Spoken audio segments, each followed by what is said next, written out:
एक कस्टमर ने Indane gas cylinder में पानी रहने की शिकायत की है। इस्लामपुर थाना कॉलोनी इलाके में रहने वाली पंपा दास ने शिकायत की कि उनके घर में सप्लाई होने वाले इंडेन गैस सिलेंडर में पानी भरा था। पंपा दास ने बताया कि नया सिलेंडर इस्तेमाल करने के बाद पहले 2 दिन तक गैस जल रही थी, लेकिन उसके बाद कोई और काम नहीं हो सका। जब उन्हें शक हुआ तो उन्होंने गैस डिलीवरी करने वाले को बुलाया। आरोप है कि डिलीवरी करने वाले ने सिलेंडर चेक किया और कहा कि उसमें पानी है।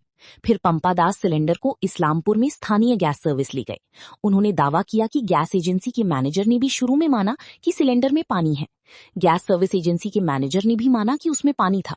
उन्होंने ये भी कहा कि कस्टमर से लिखित आवेदन देने को कहा गया है। आवेदन मिलने के बाद मामले की जांच करके जरूरी कार्रवाई करने का आश्वासन दिए है। অ্যাকচুয়ালি যে কাস্টমার আপনি কথা বলে আসলেন উনি আমাদের অফিসে এসেছিলেন সকালে এসে আসার উনি কি আপনাদের ইন্ডিয়ান কাস্টমার আমাদেরই কাস্টমার উনি সকালে এসেছিলেন এসে ব্যাপারটা আমাদের জানায় আমি ওনাকে যে প্রসিডিউর আছে ইন্ডিয়ান অয়েলের যেহেতু ওনার গ্যাসটা বলছে ওয়াটার আছে আমরা চেক করে দেখেছি ওয়াটার আছে যেহেতু আমরাও মালটাকে পারচেস করে নিয়ে আসি উনিও সেরকম আমাদের কাছ থেকে মালটাকে পারচেস করে নিয়েছি ওনার জল বেরিয়েছে এবার আমাকে উনি যে প্রসেস আমরা বলেছি যে একটা অ্যাপ্লিকেশন করবে কোন ডেটে উনি গ্যাসটা নিয়েছেন সেই ডেটটা আমরা বলে দিয়েছি ওনাকে উনিও দিয়েছেন সেই দিনটা উনি যে আমরা আজকে সিলিন্ডার রিসিভ করে গোডাউনে নিয়ে গিয়ে ওয়েট করা হবে ওয়েট করার পর দেখা যাবে যে কতটুকু গ্যাস উনি ইউজ করেছেন যে গ্যাসটা ইউজ করেছেন ওই টাকাটা উনি পে করলে তারপরে উনি গ্যাস পেয়ে যাবেন। উনি কি গ্যাস পেয়ে যাবেন? হ্যাঁ আমরা কোম্পানিকে রিফান্ড করবো কোম্পানি ওখান থেকে রিফান্ড করবে আমরা দিয়ে দেবো। কি আশ্বস্ত করবেন ওনাকে? ওনাকে আমি আশ্বস্ত করলাম যে আপনি একটা পেয়ার দেন যে গ্যাসটা আপনি কবে উঠিয়েছিলেন আর কবে জানালেন অফিসে না অ্যাপ্লিকেশন জমা অভিযোগ করার মতো আমি কিছু বলতে পারছি না। উনি আপনার ভালোভাবেই বলে গেছে আমাকে লিখে জানাবে আমি মেনটেন করবো আমি গুডাউনে পাঠাবো সিলিন্ডারটাকে মার্ক করতে হবে যে উনি কদিন গ্যাসটা পার্টিকুলার ইউজ করেছে। যেহেতু উনি গ্যাসটা নিয়েছেন 8 জুলাই আজকে আপনার হচ্ছে 27 তারিখ মানে 19 দিনের মাথায় উনি আজকে গ্যাসটা এত অ্যাডভান্সটা মালটা নিয়েছেন আর কাল পরশুতে মালটা লাগিয়েছেন। আমি ওনাকে বললাম যে আপনি যে প্রসিডিউর আছে আপনি গ্যাসের ওটা জিজ্ঞেস করুন একটা অ্যাপ্লিকেশন করুন কী প্রবলেম আপনার হয়েছে। আমি গ্যাসটা আপনি গুডাউনে পাঠিয়ে ওয়েট করে নিয়ে যে পরিমাণ গ্যাসটা আপনি ইউজ করেছেন সেই টাকাটা আপনাকে দিয়ে আপনি গ্যাসটা জল কি রয়েছে? জল বলতে অ্যাকচুয়ালি ওটা ওল্ড পুরোনো দিনের মাল হতেই পারে জল বেরোতেই পারে মানে ওনার তো জল আছে নাকি? আছে।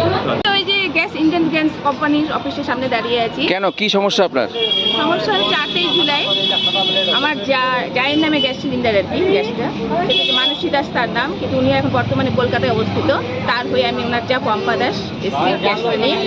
আমরা গ্যাসটা নিয়েছিলাম আপনার 8 জুলাই। তারপর দেখা যাচ্ছে 2 দিন আগে আমরা গ্যাসটা শো করি আর কি ওভেনের মধ্যে। তারপর 2 দিন জ্বললো তারপরে আর গ্যাসটা জ্বলছে না। তারপর আমরা ভাবলাম ওভেনের বোধহয় কোনো সমস্যা হয়েছে কিন্তু আমরা ওভেনের সমস্যা তারপরে আমাদের একটা কিছু মনে একটা ডাউট হলো যে সিলিন্ডারটা একটা কিছু হতে পারে। তারপরে আমাদের যে ডেলিভারি বয় তাকে ডাকলাম পঙ্কাই নাম জানি আমি তার। তো পঙ্কা তাকে ডাকা হলো উনি চেকিং করে বললেন যে গ্যাসের মধ্যে জল আছে। তো জল আছে গতকাল রবিবার ছিল তাই আমরা কোনো যোগাযোগ করে উঠতে পারিনি অফিসের সাথে। এরপর আমরা অফিসের সাথে আজকে এসেছি সকাল 11টা নাগাদ কর্তৃপক্ষের সাথে দেখা করলাম অফিস কর্তৃপক্ষের সাথে। উনি বললেন যে গ্যাস সিলিন্ডার জল আছে কী প্রমাণ আছে প্রমাণ আমি নিয়েও এসেছি। তারপরে বলছে যে অ্যাপ্লিকেশন দিতে হবে ঠিক আছে। এর মধ্যে আমাদেরকে নতুন সিলিন্ডার নিতে গেলে 1040 টাকা জমা করতে বলছে। তো কথাটা হচ্ছে আমাদেরকে পরিবর্তন দিক। উনি বলছেন যে 1040 টাকা এখন তার মতো নিচ্ছি পরে আপনার যখন অ্যাপ্লিকেশনটা অ্যাপ্রুভ হবে তখন আর টাকা লাগবে না। কিন্তু আমাদের তো এখনই লাগবে সিলিন্ডারটা 1040 টাকা এখন দেওয়া আমাদের পক্ষে সম্ভব নয়। আমরা গ্যাস সিলিন্ডার পরিবর্তে নতুন গ্যাস চাইছি। গ্যাস অলরেডি দেওয়াই আছে। তো ওনারা কি মানলেন যে এর মধ্যে জল আছে? ওনারা মানছেন না। এটা একটা কোম্পানির ব্যাপার। তা আপনি এখন কি করবেন? আমি ওই জন্য মিডিয়ার দ্বারস্থ হয়েছি জনগণের দ্বারস্থ হয়েছি এর একটা সমাধান হওয়া চাই। আজকে আমার সাথে হচ্ছে আরও কারোর সাথে হবে। দিনের পর দিন সবাই এইভাবে ভুক্তভোগী কেন হবে? তা আপনি শিওর এর মধ্যে জল আছে? শিওর ডেলিভারি বয় ওদেরই এজেন্সি এটা পরীক্ষা করেছেন ওদেরই লোক পঙ্কা ডেলিভারি বয় তো আমাদের লোক হতে পারে না পাবলিকের লোক কোম্পানির লোক।